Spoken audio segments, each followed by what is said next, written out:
Alexis Nunes alongside Craig Burley. Perfect timing, Craig, because we're talking about your former club, Chelsea. A lot of people still getting excited about Chelsea, specifically one certain Mason Mount. We thought that it was the uncle-nephew relationship of old when we saw him with Frank Lampard. Everyone wondered if it would continue after that. And under Thomas Tuchel, he has continued to flourish, Craig. So what's his secret? What's so special about him?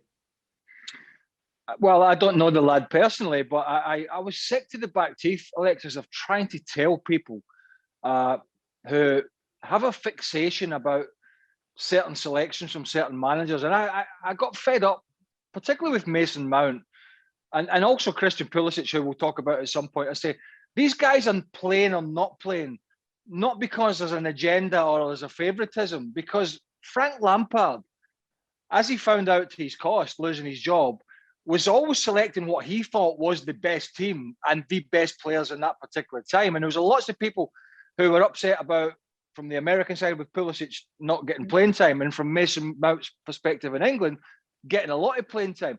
This was basically down to form and fitness at the time. Now, Mason Mount has, we've known about Pulisic for a little while because he's been at Dortmund and playing on the big stage. Mason Mount, a couple of years ago, was on loan, ironically, with Frank Lampard at my old club, Derby County, in the Championship, the second tier of English football. And the big question mark was how was he going to fit in when he came back, along with the likes of Timo, who's gone to AC Milan?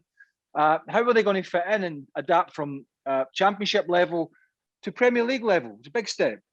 And he has absolutely superseded Mason Mount. This is expectations beyond belief. And I think you ask why, and I look at him and I think what rate, desire and grounding. He's been asked by both Tuchel and Lampard to play several positions. Maybe as a false nine, as a left side, as a right side, as a number 10 in behind, as a deeper line midfielder. He's done them all, and he's done them well.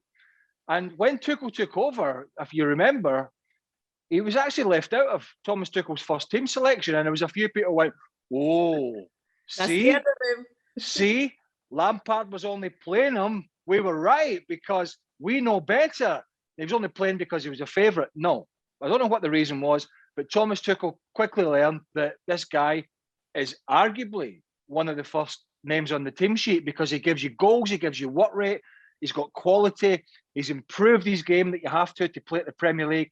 And he'll be almost a certain starter for England come the Euros. So yeah, he is, by definition of his current form and his adaptability, one of the first people that, from an attacking point of view, that Thomas Tuchel will go to. And when you look at Chelsea's squad, I mean, of course, this is no secret now. We know after their business in last summer's transfer window, everyone got excited, especially with the young attacking talent that they brought in. You have Mason Mount, obviously there, Kai Havertz, Pulisic, Timo, Werner, Ziyech as well. Firstly, where does Mason Mount rank for you in terms of Chelsea's attacking talent now? Is he your favorite? And what about the rest of them? Well, as you know, I don't have favourites. He's like high up on the Craig Burley list, at least. Well, he is, and I tell you, all those guys that you mentioned, and I suppose as well, you could throw in. We're not going to talk about him, but you could throw in Hudson-Odoi. Yeah. But Hudson-Odoi's played as a wing back, strangely enough, under Thomas Tuchel, which is not his position. He's an attacking player with a lot of talent. But just for this piece, all these guys are super talented, and I include Timo Werner, who's having a tough time, but we know he's a good player. They're all talented in their own way. But at the moment, Mount is my go-to guy because of form. And when you're a manager or a coach, and you're looking to people who are effectively going to save your job and going to keep you in a job, you go to form. And at the moment, I don't think it's not up for debate that Mason Mount is the go-to guy in quite a few positions because he'll deliver almost everything for you. Now, I think from the other perspective, as we're seeing in the last couple of games, we saw a little sea change in the personnel, which was Mason Mount and Pulisic, who's fit again, and that's his big problem, Christian Pulisic. It looks like he'll get injured sometimes, going to put the kettle on, and he's got to solve that.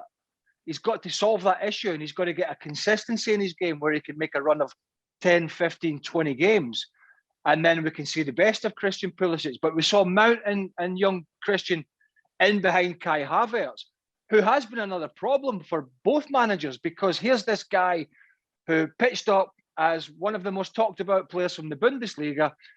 Another guy who is flexible, as we saw it by a Leverkusen. But where's his best position? He was punted all over the place by Lampard, and he was unconvincing. He had a problem with COVID, which knocked him back. That's understandable. But when he was fully fit, Alexis, and he played, he looked weak. He was shoved off the ball, and he wasn't linking up properly. And where's his bet? How can we get this guy in the team? And what Tuchel's done recently, he's played him as basically as a number 9 or a false 9, and those two other guys have played in behind.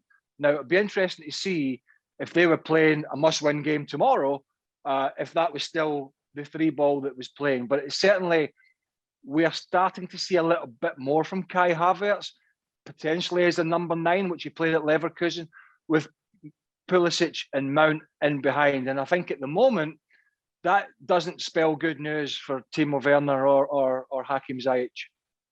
And finally, I know that you may miss some aspects, Craig, of living here in London, but one thing you definitely don't miss is the media here. And if you have a look at some of the back pages, everyone's drawing memories from the last time Chelsea won the Champions League and drawing parallels from that with what's going on now. Of course, they've gone to the next round of the Champions League, and many questioning if they can even get by the likes of Real Madrid or Liverpool, whoever get through. But you don't seem 100% convinced, even with all this attacking talent that we've just spoken about. How can you talk about London and not say the word traffic? Let's miss traffic. You don't miss the traffic either. Oh no, I don't miss the traffic. I was late for a game at Chelsea once because I got stuck in traffic. My manager Glenn Hoddle was not particularly pleased, but I was log jammed. I mean, I just don't miss the traffic there. But no, look, I remember when Chelsea won the Champions League, Alexis, back then, when you mentioned, and I remember going on BBC Radio saying, not a chance, because they were playing Barcelona and Bayern Munich, but they did. So you never rule anything out. But look, Chelsea have sacked a manager this season. They've sacked it for a reason, because at one point they were struggling. There's still permutations that Tuchel's trying to figure out, like the best attacking system for him, how to utilise these players. But the one thing, apart from a couple of games that they've been, is super strong defensively. Now, if it's Real Madrid they're playing, and we're surmising at the moment because we're cutting this piece before the game,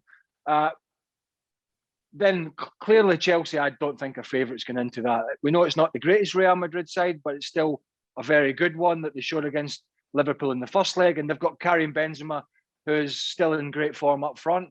So, yeah, I mean, I wouldn't rule Chelsea out because they've been super well organised, but for sure, if it was Real Madrid, they would not be favourites. But listen, when Thomas Tuchel came in, trust me, at no point did he sit with Roman Abramovich and say, oh, I'll win you the Champions League this year. I mean, he might have said, I'll get you in the top 4, and Abramovich would have probably said, yeah, well, that's why I'm bringing you in. That's unnecessary. We need to be in Champions League via the top 4.